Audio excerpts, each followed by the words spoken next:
요한복음 8장 1절부터 11절까지 보겠습니다. 예수는 감람산으로 가시니라. 아침에 다시 성전으로 들어오시니 백성이 다 나아오는지라. 앉으사 그들을 가르치시더니 서기관들과 바리새인들이 음행 중에 잡힌 여자를 끌고 와서 가운데 세우고 예수께 말하되 선생이여, 이 여자가 간음하다가 현장에서 잡혔나이다. 모세는 율법에 이러한 여자를 돌로 치라 명하였거니와 선생은 어떻게 말하겠나이까? 그들이 이렇게 말하면 고발할 조건을 얻고자 하여 예수를 시험함이로라. 예수께서 몸을 굽히사 손가락으로 땅에 쓰시니 그들이 묻기를 마지 아니하는지라. 이에 일어나 이르시되 너희 중에 죄 없는 자가 먼저 돌로 치라 하시고 다시 몸을 굽혀 손가락으로 땅에 쓰시니 그들이 이 말씀을 듣고 양심의 가책을 느껴 어른으로 시작하여 젊은이까지 하나씩 나가고 오직 예수와 그 가운데 섰는 여자만 남았더라. 예수께서 일어나사 여자 외에 아무도 없는 것을 보시고 이르시되 여자여, 너를 고발하던 그들이 어디 있느냐? 너를 정죄한 자가 없느냐? 대답하되 주여 없나이다. 예수께서 이르시되 나도 너를 정죄하지 아니하노니 가서 다시는 죄를 범하지 말라 하시니라. 아멘. 7장에서 초막절 때 예수님께서 예루살렘에 올라가셔서 말씀을 전하셨던 내용, 전하시는 그 말씀을 들은 유대인들이 예수님께 또 여쭙고 예수님께서 그들과 또 대화하며 논쟁하시는 그 내용들을 살폈습니다. 7장 마지막을 보니 다 각각 집으로 돌아가고 예수는 감람산으로 돌아가시니라. 명절이 끝나니까, 초막절이 끝나니까 예루살렘에 왔던 모든 이들이 다 이제 집에 돌아가 자신의 일상의 삶을 진행을 했는데 예수님께서는 가버나움 댁으로 돌아가시지 않고 감람산으로 가셨다. 예. 머리 둘 곳이 없다 하셨던 그 예수님께서는 이 감람산에 가셔서 밤을 보내시고 2절에 보니 아침에 다시 성전으로 들어오시니, 이 아침이라는 표현을 영어 성경은 at dawn 해가지고 이른 새벽이 되니까 해가 뜨니까 해가 뜨고 얼마 되지 않아 곧장 성전에 들어오셨다. 그런데 그 시간에도 이미 백성들이 다 있었던 거예요. 다 주 앞으로 나아온 겁니다. 밤새도록 감람산에서 뭐 하셨나 할 때 댁에 가시지 않은 그 주님께서 예루살렘에서 또 전해야 될 말씀이 있으시고 고칠 자들이 있으셨던지 밤새도록 감람산에서 시간을 보내시고 아침 일찍 성전에 들어오셔서 성전 뜰에 있던 사람들, 그들에게 말씀을 전하셨던 것입니다. 감람산에 가셔서 주님은 밤새워 아버지 하나님께 기도하셨음을 우리가 생각해 볼 수 있지요. 밤을 새워 기도하시는 그 예수님, 명절에도 말씀을 전하시고 많이 피곤하셨을 텐데 그 피곤한 중에도 아버지 하나님 앞에 나아가 한적한 곳에서 홀로 간절히 기도하시는 예수님을 종종 만나게 됩니다. 오늘 저와 여러분도 굉장히 분주하고 힘든 삶을 진행하고 있음에도 기도하는 그 일에 절대 소홀해서는 안 되겠다라는 생각을 해보게 돼요. 이제 하나님 앞에 나아오기가 힘들거든. 어떻게든 시간을 쪼개고 또 내어서 하나님을 찾을 수 있는 그러한 시간을 만드시기를 바랍니다.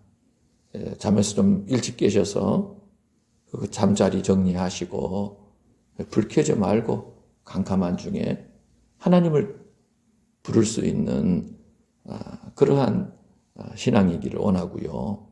차 타고 운전하는 중에도 하나님께 기도하고 찬양할 수 있기를 바라고, 또 우리 한 집사님께서는 점심 먹고 또 차에 들어가서 찬양 틀어놓고 찬양 듣고 기도하신다, 또 그렇게도 하시더라고요. 또 요즘에는 사람들이 산책을 또 하지 않습니까?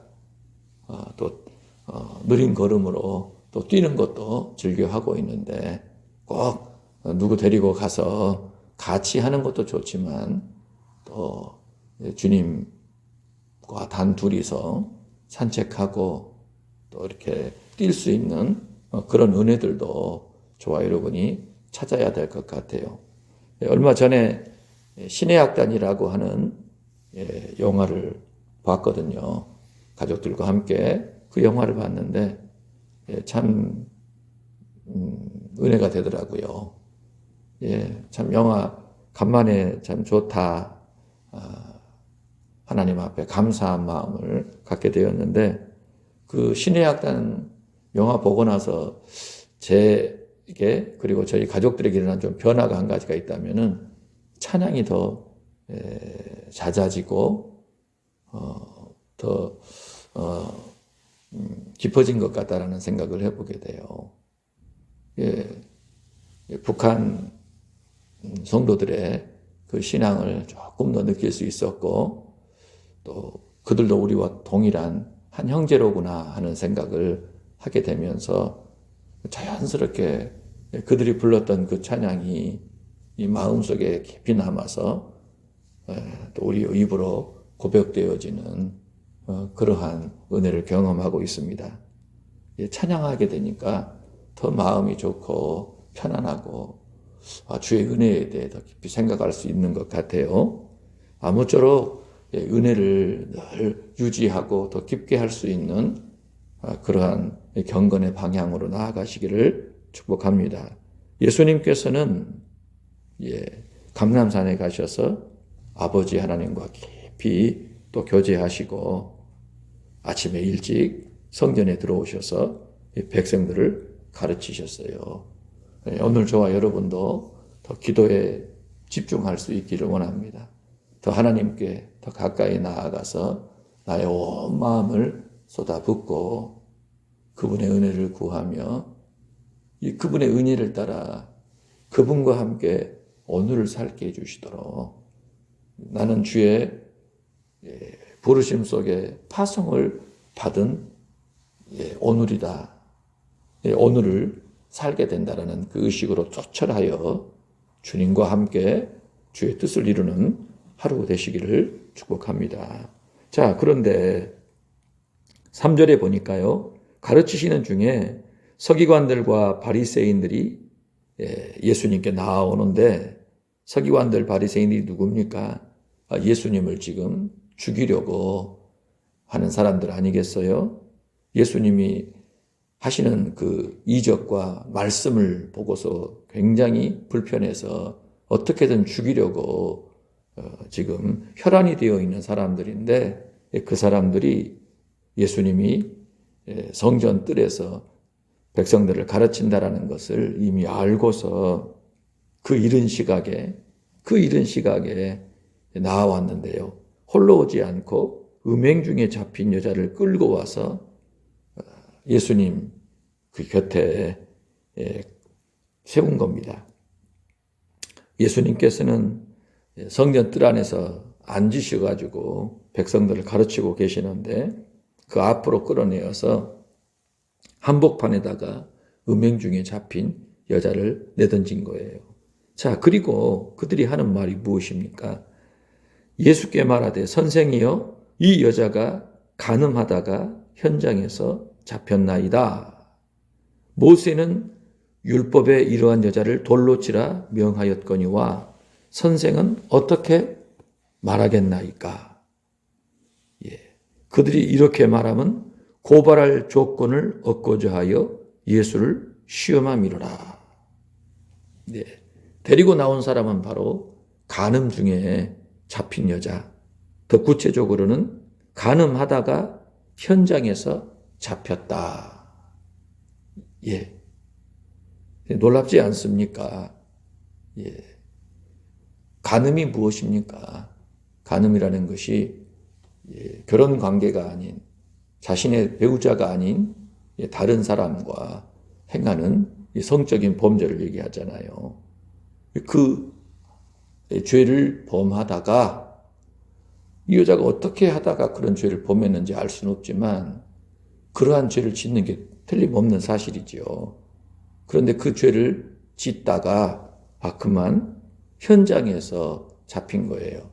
당시 유대 사회는 굉장히 두려운 사회입니다. 엄격한 사회예요. 오늘날 이슬람권에서도 그렇거든요. 여자들이 이렇게 히잡이라고 하지요. 눈만 드러나는 그 옷을 덮고 있잖아요. 그래서 옷을 이렇게 정상적으로 입을 수가 없잖아요. 우리처럼. 노출 같은 경우는 꿈도 못 꾸고요.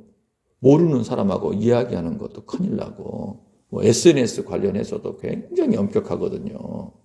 지금 이란에서 큰 지금 소란이 일어나서 200명이다, 몇십 명이다, 심지어는 2,000명이다라는 얘기도 돌고 그러는데 굉장히 심각한 상황이 지금 일어나고 있는데요. 당시 이 유대 사회도 지금 이슬람권과는 비교할 수 없을 정도로 엄격한 사회였습니다. 그래서 간음하다가 걸리면은 죽는 거예요. 돌에 맞아 죽는다. 이 모세의 법에 따르면 이 돌에 맞아 죽게끔 그 간음한 남자와 여자는 율법에 따르면 그렇게 사람들이 죽이도록 그렇게 정해놓은 겁니다. 서기관들과 바리새인들이 지금 데리고 온 사람은 현장에서 간음하다가 이 잡힌 여자예요. 남자는 어디 갔는지 알 수 없죠. 분명히 현장에서 잡았다고 하면 남자도 잡아야 될 텐데 이 남자는 놔두고 여자만 끌고 온 거예요. 여자만. 그러니까 서기관들과 바리새인들이 어떻게 현장에서 잡은 여자를 데리고 올 수 있을까라고 하면은요, 이거 굉장히 생각해 볼 만한 일인데, 당시 거리에 불이 있거나 등이 있어가지고 피하 식별이 쉽지가 않았겠잖아요. 전기라 이런 것들이 발달되지 않은 사회에 캄캄한 그런 때 아니겠어요? 그런데 어떻게 현장에서 간음하다가 그렇게 사람을 잡아가지고 끌고 나올 수 있냐 이거예요. 이로 봐서는 이미 노렸다라는 걸 우리가 예상해 볼 수 있지요.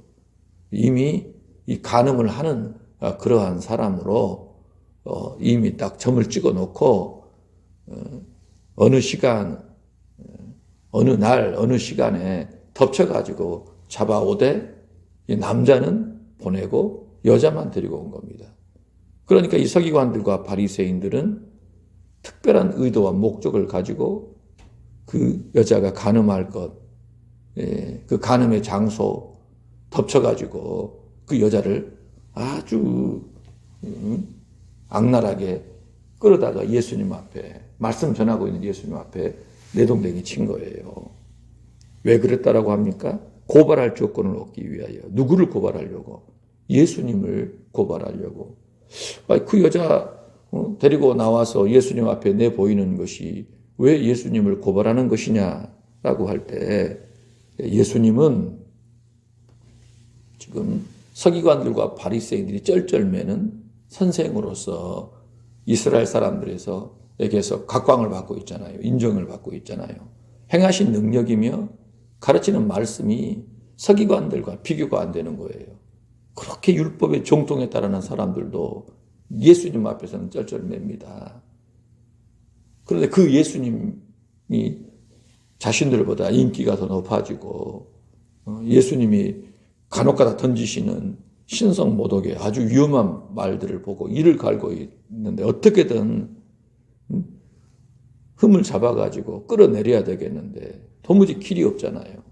그래서 그들이 고안해낸 것이 간음하는 여자 잡아다가 그 앞에 내놓자. 율법에 따르면 반드시 죽여야 되는데 과연 예수가 율법에 따르는지 따르지 않는지를 한번 확인해 보자. 모세의 율법의 엄연히 현장에서 간음하다가 잡히면 돌을 던져 죽이라고 했는데 지금 분명히 그러한 조건에 맞는 여자를 내어놨을 때 어떻게 하냐 이거예요. 만약에 야 그래도 어떻게 그럴 수가 있냐, 그러지 말아라, 불쌍하지 않냐, 그런 식으로 모세의 율법을 어기게 돼버리면은 모세 율법 어기는 사람이 어떻게 율법을 가르칠 수가 있겠습니까? 선생이라고 말할 수가 있겠어요? 아주 큰 예수님께서는 큰 잘못을 잡히게 되는 겁니다. 그래서 그거 비집고 들어가서 예수님 무너뜨리려고 한 거예요. 그러면 예수님께서 돌을 던져 죽여라 율법대로. 그러면 백성들은 그 모습을 보면 무슨 생각을 하겠어요? 야 예수님 죄인의 친구라더니 아니네. 현장에서 간음하다 잡힌 여자에 대해서 예수님은 직접 돌을 던지시네. 그렇게 잔인하셔? 죄 없는 사람이 누가 있어? 다 죄 있잖아. 그러면 저 죄 지으면 누구라도 예수님은 다 돌 던져 죽이라고 하시겠네? 내가 그런 마음으로 지은 죄는 어떻게 되나? 내가 거짓말하고 나쁜 짓 하고 내가 원하지 않았는데 어쩔 수 없이 저렇게 죄에 노출이 되어 죄를 범하게 되면 나도 저렇게 죽어야 되는가? 예수님은 가차없이 너 죽어라, 너 죽어라, 사람들에게 저놈 죽여라 라고 그렇게 말씀하시는 분이란 말인가? 그러면 예수님이 과연 나를 죄에서 구원하러 오신 구주가 맞는가? 예수님에 대한 아주 정내미가 떨어져 버릴 것이 아니겠어요? 예수님 말씀을 듣고 예수님을 의지하고 따르고 믿는 사람들, 예수님 안에서 새로운 생명의 빛을 받아 새 삶을 살게 된 사람들이 예수님에 대해서 어떻게 반응하겠어요? 시겁하죠. 사람이 진짜 능력도 영하고 말씀도 좋고 천한 사람도 볼품없는 사람도 아끼고 사랑한다. 나는 그렇게 생각을 했는데 저럴 수가 있어? 아주 등 돌리고 떠나버릴 거라 이 말이에요. 그래서 예수님께서는 굉장히 사실 이 곤혹스러운 상황에 놓이게 된 거예요. 바리새인들, 서기관들이 그걸 의도한 겁니다. 밤새도록 기도하시고 성전에 나오셔서 이른 시간부터 이 백성을 가르치고 있는 그분 앞에 은밀히 노리고 있다가 이 간음하다가 딱 잡혀버린 그 현장에서 현장범으로 잡힌 여자를 끌고 온 거예요. 그리고 내동댕이 치고 이 여자가 간음하다가 현장에서 잡혔는데 당신은 어떻게 얘기하겠소? 백성들이 다 보는 데서. 그러니까 백성들은요 지금 깜짝 놀라기도 하면서 재밌어요. 고소해요. 야 이거 재밌는 거 하나 보네. 그렇죠. 그러면서 혀를 찼을 법도 하지요. 현장에서. 묘한 생각을 하면서 그 여인을 바라보고 예수님의 입에 지금 주목하고 있는 그런 상황이 된 겁니다. 바리새인들, 서기관들 어떨까요, 여러분? 넌 걸렸다. 넌 이제 죽었어. 넌 이제 끝났어. 어디 한번 잘 피해봐라. 지금 그런 마음이겠죠. 그리고요, 여자는 어떤 마음일까요? 하늘이 무너지는 것 같지 않을까요? 아니, 간음하다가, 자기 남편, 아닌 누군가를 사랑해서 그 사람과, 악한, 그 죄를 범하는 그 현장에서, 덜미가 잡혀버린 거예요. 갑자기 불이 막 켜지더니 사람들이 몰려와가지고, 옷도 제대로 추스리지 못한 그 상태로 끌고 나왔는데, 같이 죄를 지은 남자는 보내버리고 자신만. 그러니 여러분, 이거 완전히 어마어마한 충격이고 수치고, 참 살면서 어떻게 이런 날을 맞이할 수가 있는가 싶을 만큼의 참혹하기 끝이 없는 아주 고통스러운 그 상황에 질려 있을 법합니다. 그렇게 억센 남자들이 이끌고 오는데요. 무슨 할 말이 있겠어요? 기가 막히지요. 질질 끌려서 오는 겁니다. 그런 상황이 되어버렸어요. 율법에 따르면은 두말할 필요 없이 사람들이 다 이 돌을 던져서 죽이는 겁니다. 증인들이 먼저 던지고 다른 사람들이 다 돌을 던져 그의 생명을 끊어버리는, 그게 바로 그 사회였어요. 자, 이러한 상황 가운데 예수님은 어떻게 이 문제를 처리하실까요? 여러분, 우리 다시 한번 생각해 보는 건 이 바리새인들, 서기관들 정말 악랄하지 않습니까? 정말 악랄한 사람들인 것 같아요. 하나님 말씀 이야기하고, 하나님 이야기하고, 경건에 대한 모든 것을 가르치고 그러는데, 그들 마음속에서 예수님에 대해 품은 이 증오, 이 시기, 질투심이 얼마나 깊습니까? 하다 안 되니까요. 가련한 이 죄인을 이용해가지고 그 예수님을 넘어뜨리려고, 죽이려고 하지 않아요? 정말 시기와 질투 속에서 이 가련하기 짝이 없는 그 연약한 자를 이용해서, 악용해서 의로운 자를 죽이려고 하는 정말 악하기 짝이 없는 이 못된 인간들을 저와 여러분이 만나지 않냐 이거예요. 정말 무서워요. 그렇게 하나님 잘 섬기는데, 성경 많이 보는데, 성경에 대해 달달달달달달 그렇게 이야기하는 사람들인데, 그 마음속에 누군가를 시기하고 질투하여 죽이려고 할 때는요, 성경과는 정반대 방향으로 진행하잖아요. 자기의 그 악한 목적을 이루려고 하나님을 이용하고 성경을 이용하잖아요. 가련하기 짝이 없는 악인을 희생시키잖아요. 처절하게요. 그 희생을 당하는 사람이 얼마나 비참한 처지인지, 처절한 상황인지, 그런 건 전혀 안중에도 없고 즐기고 있잖아요. 여러분, 이런 사람들이 있다라는 거예요. 정말 이 지옥의 아랫목에 들어갈 사람들 아닙니까? 인간이라는 게 이렇게 악할 수 있어요. 그러면 서기관이나 바리새인들만 이렇게 악합니까? 저와 여러분이 다윗을 만나지 않습니까? 이 다윗, 밧세바를 범했을 때 이 다윗이 그 죄를 덮기 위해서 행한 일들을 한번 보시기 바라요. 밧세바의 남편이 얼마나 충직한 인물이었습니까? 전쟁 중에 있는데 자기만 왕이 부르고 자기만 좋은 것 먹여주고 집에 들어가서 편안하게 쉬어라고 하는데 그러지를 못해요. 자기 상관과 동료들이 전쟁터에서 힘들게 지금 싸우고 있는데 어찌 자기만 그렇게 편안할 수 있냐는 거예요. 그래서 집에 가지도 않고 성문에서 밤을 보냅니다. 예. 그렇게 해서 아내랑 잠자리 들게 해가지고 아이 생기면은 이제는 다윗은 쏙 빠져버리려고 했는데요. 아니, 그 우리아가 그렇게 충직해가지고 다윗이 실패한 거예요.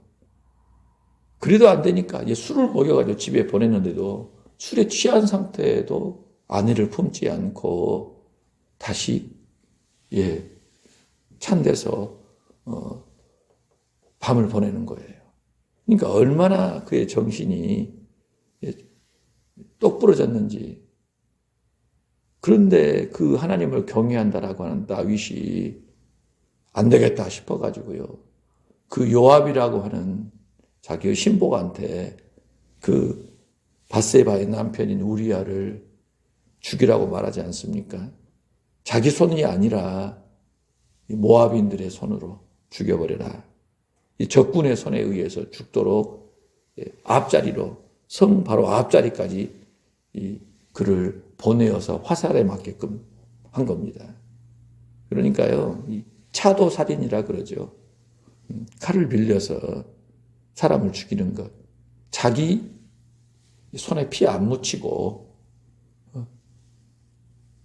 자기가 미워하는 자, 죽여야 될 자들을 죽이는 아주 악한 방법을 동원해서 그렇게 충직한 부하를 죽인 거예요.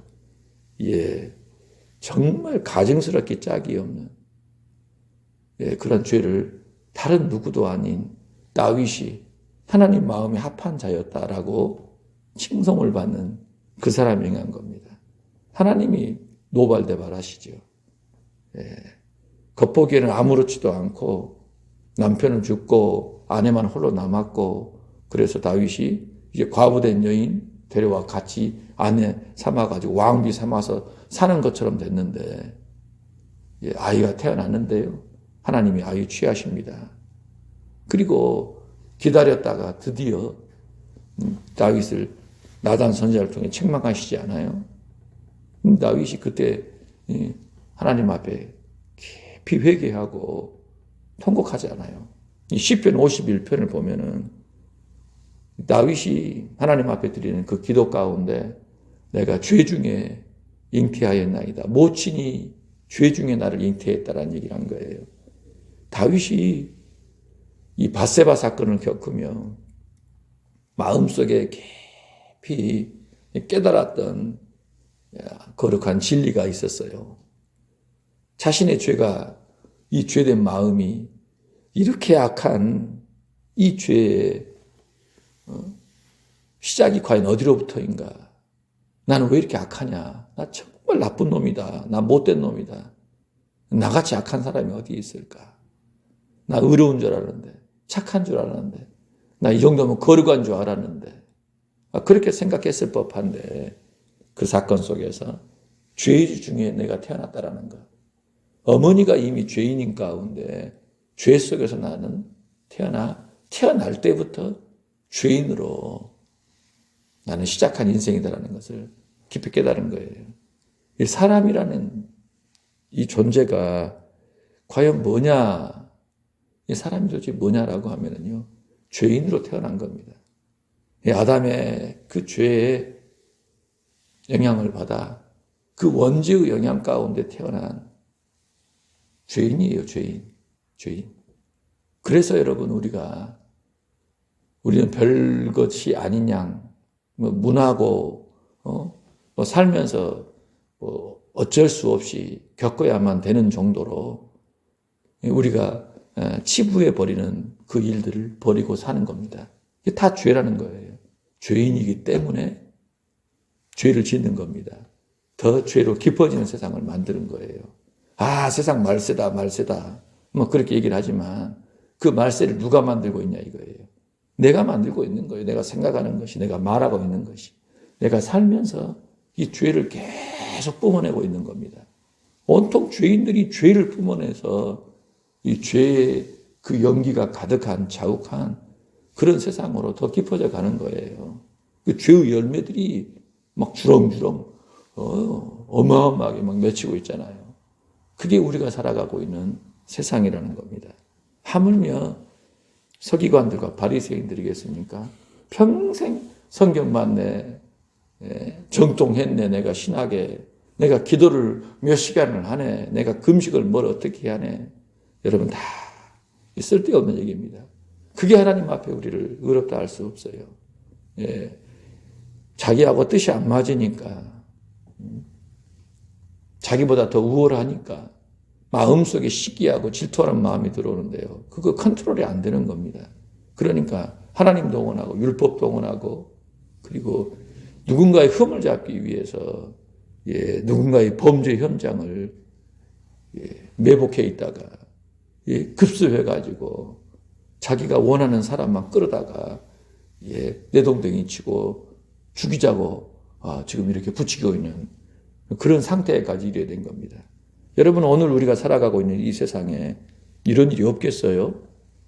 예? 지금 뭐 뉴스 보면은 아이고 예? 도대체 의인이 누굽니까 여러분? 예? 나라가 정상적으로 가려면은요 깨끗해야 되지요. 예? 일반 사람들은 이렇더라도 큰일 하는다라는 사람들은 깨끗하고 거룩해야지요. 윗물이 맑아야 아랫물이 맑는 것이 아니겠습니까? 그렇죠? 주인이 제대로 된 명령을 내리지 않으면 그 일을 행하는 하인들은 전부 악인들 아니겠습니까? 누구의 어떤 명령을 듣느냐에 따라서요. 그 일의 결과들이 그대로 나오는 거 아니겠어요? 지금 우리나라도 심히 걱정이 많이 되지 않습니까? 어디를 보더라도 지금 저러면 안 될 텐데 이거 너무한 거 아니냐 심각하다 그러한 일들이 지금 일어나고 있는 겁니다. 지금 교회는요 나라와 민족을 위해 기도를 참 많이 해야 될 때 같아요. 하나님이 다 보고 계시는데 이 죄가 도에 지나치다 어느 한 선을 넘어버렸다라고 하면은 이거 큰일 나지 않겠어요? 하나님이 죄에 대해 묵인하시고 간구하시는 분이 아니라는 겁니다. 반드시 심판하시는데 지금 우리가 점점 더 무너져가고 있다. 이 거룩의 선들이 점점점 허물어져 가고 있다라고 하면 여러분 이건 굉장한 위험한 신호요 사인이라는 겁니다. 자, 이 서기관들과 바리새인들이 지금 굉장히 악한 모습으로 지금 주님 앞에서 행하고 있는 것을 저와 여러분이 확인하게 되는 거예요. 자, 그러고서 그들이 계속 예수님께 묻기를 마지 않습니다. 계속 선생은 어떻게 하겠어? 현장에서 간음하다 잡힌 여자요. 모세는 율법에 돌로 치라 했는데 선생은 어떻게 얘기하겠습니까? 계속 묻는다는 거예요. 이미 예수님께서는 그렇게 질문을 던지니까요. 여자도 보지 않고 그들도 보지 않고 허리를 굽혀가지고 손가락으로 땅에 뭔가를 쓰시는 거예요. 그냥 그 상황 자체가 참 기가 막힌데 주님은요. 쳐다보지 않고 그저 손가락으로 땅에다 뭔가를 쓰시는 거예요. 계속 물으니까 이제 예수님이 일어나십니다. 그러시고 던지신 말씀이 뭐예요? 7절 중반에 보니 너희 중에 죄 없는 자가 먼저 돌로 치라. 말씀을 하시고 다시 몸을 굽혀 손가락으로 땅에 쓰신 겁니다. 하도 보채니까 주님이 하신 말씀이 너희 중에 죄 없는 자가 먼저 돌로 치라. 서기관 바리새인들은 이미 죽일 기세고 마음으로는 이미 여자를 골백번도 죽였을 것 같고 그들에 의해 충동질을 당한 예수님 말씀을 듣고 있는 사람들까지도 우리도 죽여야 된다. 아이고 저 나쁜 여자, 저 못된 여자 어떻게 저럴 수가 있는가 인간이 참 하면서 손가락질하고 마음속에 이미 여인을 향한 이 증오심, 미움심이 막 깊어져 가는 거예요. 그래서 이제 늘 그래왔듯이 이런 사건 벌어지면은요 여지없이 돌을 들어 던지려는 그런 상황으로 진행되잖아요. 예수님 말씀 듣고 은혜를 얘기를 하고 사랑을 얘기를 하고 용서를 얘기를 했던 사람들이 서기관들과 바리새인들이 충동질 하니까 그 자기 눈으로 현장에서 잡혔다고 하니까요. 그 마음 어디로 가버리고 당장에 죽여야 한다라는 그런 상황으로 돌변해 버린 겁니다. 예수님께서 너희 중에 죄 없는 자가 먼저 돌로 치라. 그 말씀을 던지신 거예요. 그랬더니 그들이 양심의 가책을 느껴 어른으로 시작하여 젊은이까지 하나씩 하나씩 나가고 오직 예수와 그 가운데 섰는 여자만 남았다. 예수님의 그 말씀에 사람들이 그렇게 여자를 향해 죽이려고 하는 그 마음이 가득했던 사람들이 양심의 가책을 느껴버린 거예요. 양심의 가책. 무슨 양심의 가책일까? 죄 없는 자가 먼저 돌을 던져라. 예. 율법에 따르면 간음하다 잡힌 사람은 현장에서 돌을 들어 죽이라고 합니다. 증인들이 나와서 돌을 던지고 그리고 다 함께 그 사람을 죽여서 너희 중에 그 죄가 다시는 발을 붙이지 못하게 하라 했거든요. 그런데 죄 없는 자가 먼저 돌로 던지라 그랬더니 양심의 가책을 느낀 거예요. 어떤 가책일까요? 자신이 죄로부터 자유롭지 않다라고 하는 것. 자신도 지금 여인이 그 범한 죄로부터 자유롭지 못하다라는 것. 간음죄에 내가 지금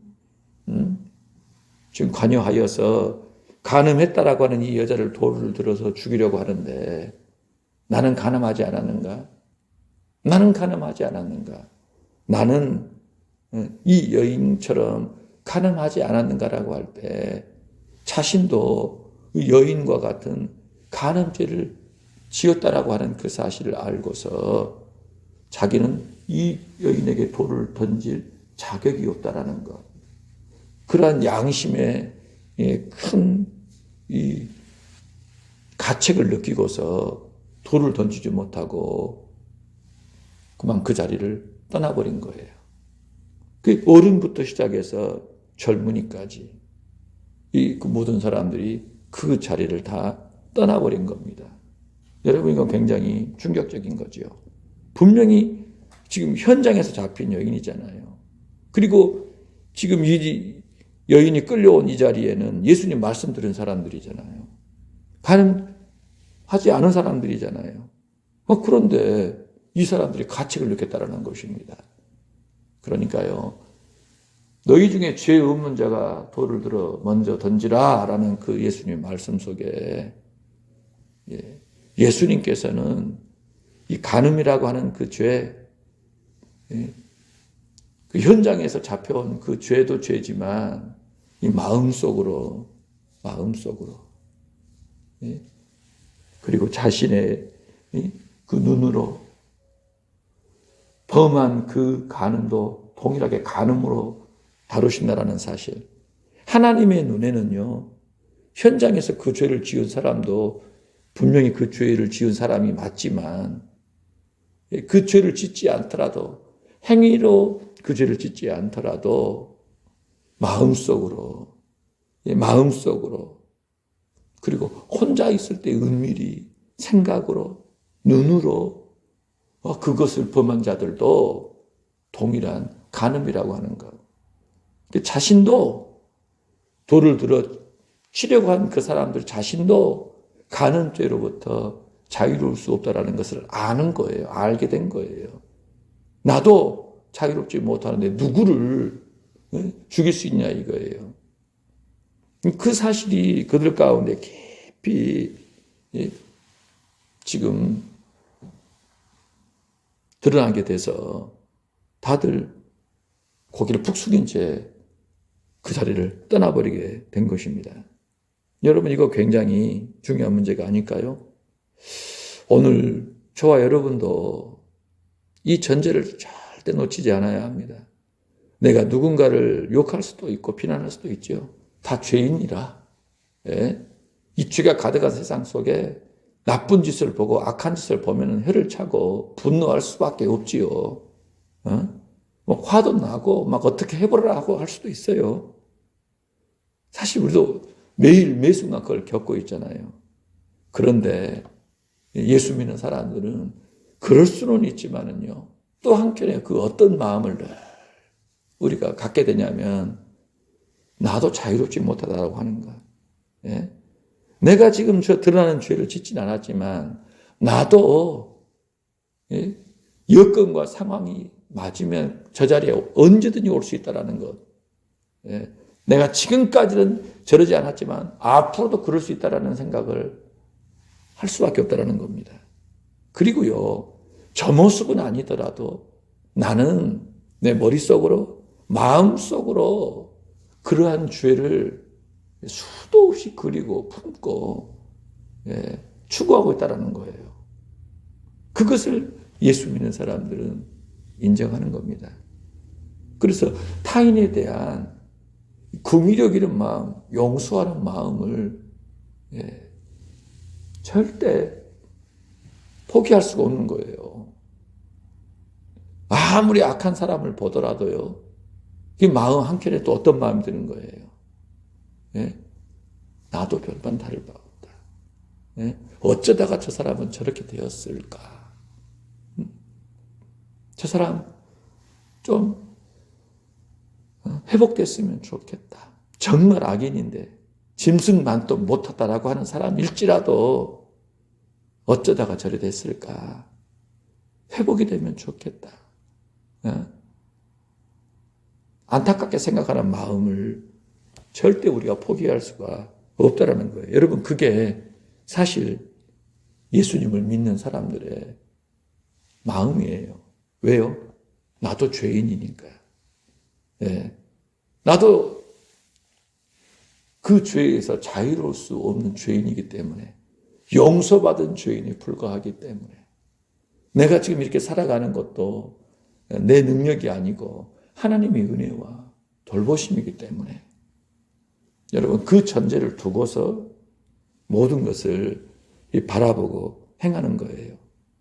사람이 얼마나 여러분 웃기냐면요, 자기도 죄인이면서 전혀 그런 죄를 지어본 적이 없는 것처럼, 하나님의 기준은 행동하는 거나 마음으로 품은 거나 똑같이 보시는데, 나는 내 기준으로만 모든 것을 이해하고 평가하잖아요.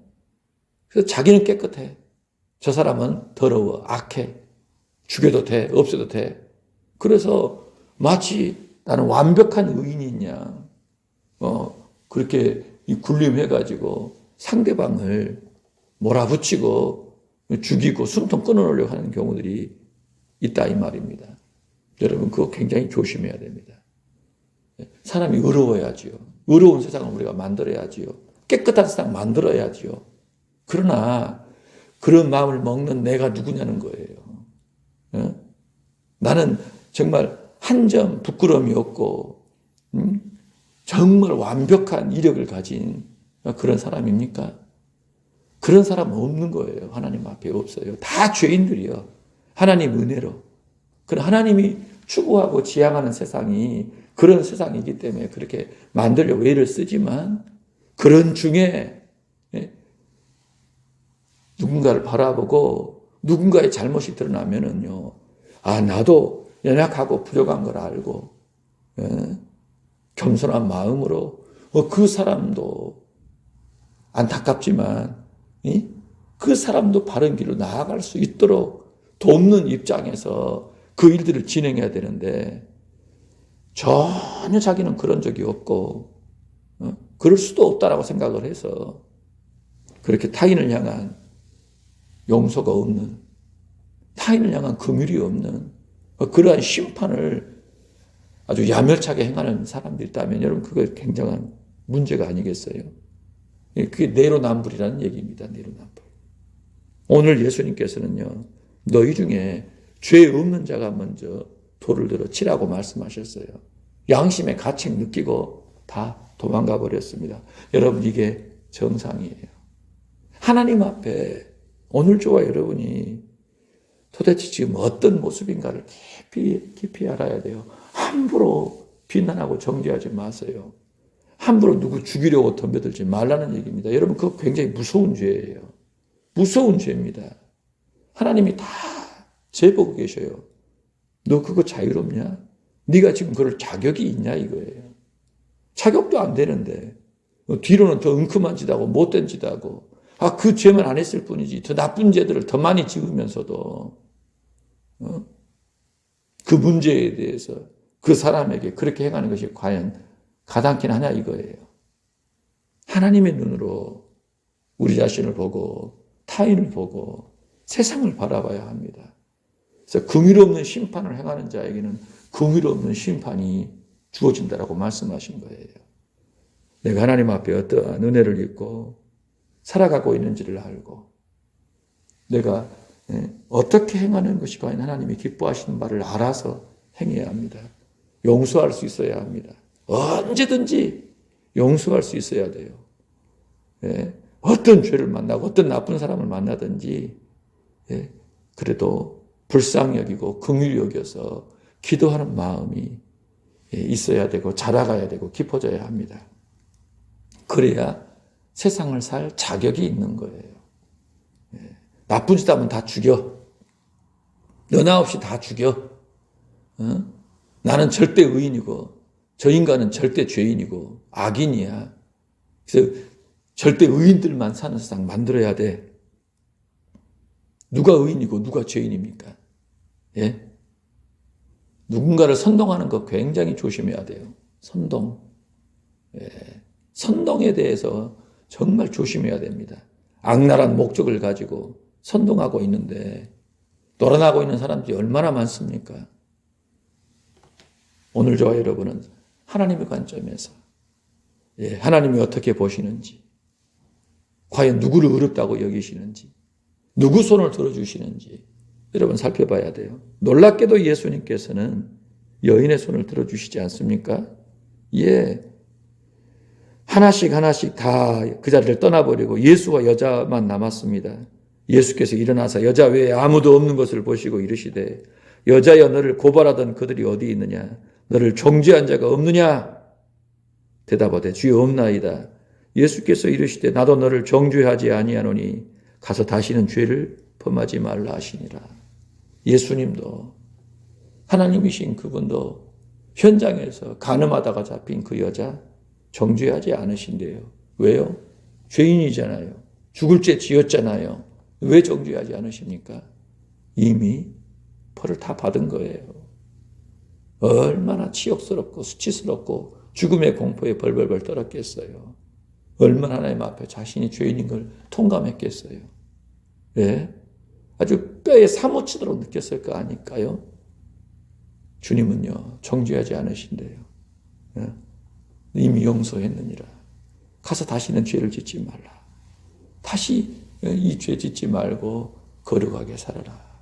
그 죄에서 벗어나라는 겁니다. 그렇게 그 여인을 위로하시고 세워주셔서 다시 살게 하신 예수 그리스도를 만나게 됩니다. 오늘 저와 여러분도 이 마음으로 살아야 합니다. 오늘 우리가 삶의 현장에 또 들어가서 진행할 터인데 우리도 죄인인지라 분노할 수밖에 없고 혈기 낼 수밖에 없고 죽이자고 할 수밖에 없는 그런 상황에 이르게 될 터인데 하나님 눈으로 하나님 앞에서 하나님의 뜻을 조차 행해야 한다는 사실을 꼭 기억하셔서 그 길로 나아가시길 축복해요. 서기관들과 바리새인들처럼 겉보기에는 하나님 섬기는데 시기와 질투 속에 예수님을 죽이려고 연약한 자, 죄를 범한 자 악용해가지고 그의 허물과 잘못을 들이밀고 자기의 목적을 이루려고 하는 이 가증스럽기 짝이 없는 이러한 길에 들어서지 마시길 바랍니다. 그런 인간들이 있어요. 도처에 깔려 있습니다. 이런 사람들의 그 선동에 유혹에 말려들지 마시고 하나님의 길이 무엇인지를 다시 한번 생각해서 그 길로 나아가는 오늘의 삶 되시길 바라고 승리하시길 주의 이름으로 축복합니다. 하나님 아버지, 간음 중에 현장에서 잡힌 여자를 끌고 온 서기관들과 바리새인들을 보게 됩니다. 하나님을 가장 잘 섬긴다라고 하는 사람들, 그들이 예수님께 시기와 질투하는 마음 속에 어떻게든 흠을 잡고 무너뜨려 죽여버리려고 그와 같이 악랄하기 짝이 없는 이 죄를 진행하게 되는 것을 보게 되고, 성전에서 주의 말씀을 듣던 자들이 충동질을 당하여 그 가련한 여인을 죽이려고 하는 그런 상황에 이르게 됨을 봅니다. 정말 이러한 일들이 우리가 사는 세상 속에 얼마나 많이 일어나고 있는지, 도대체 누가 누구에게 손가락질하고 돌을 들어 던지려 하고 있는지, 그렇게 얼마나 많은 사람을 죽였는지 일일이 셀 수 없는 일들이 우리가 사는 세상 속에 진행이 되고 있습니다. 주여, 참으로 주께서 이 세상을 어떻게 바라보고 계시는지, 우리를 과연 어떻게 바라보고 계시는지를 깊이 살피게 하여 주셔서 두렵고 떨림으로 하나님의 뜻을 구하고 하나님의 얼굴을 구하는 저희들이 되게 하여 주소서. 용서받은 한량없는 긍휼과 용서를 입은 죄인임을 깊이 깨닫게 하여 주심으로 참으로 용서받은 자로서 용서받은 자답게 용서하며 살아가는 우리의 삶이 되게 하소서. 용서와 긍휼과 사랑이 힘이 없어 보이고 무력해 보이지만 하나님의 뜻이고 이 세상을 살릴 수 있는 유일한 기름을 깊이 통감하여 우리에게 주어진 이 삶 속에 용서를 실천하는 저희들이 되도록 붙들어 주시고 인도하여 주시옵소서. 용서로 승리하는 오늘 되게 하소서. 영광과 찬송을 주께 돌리며 우리 구주 예수님 이름으로 기도합니다. 아멘.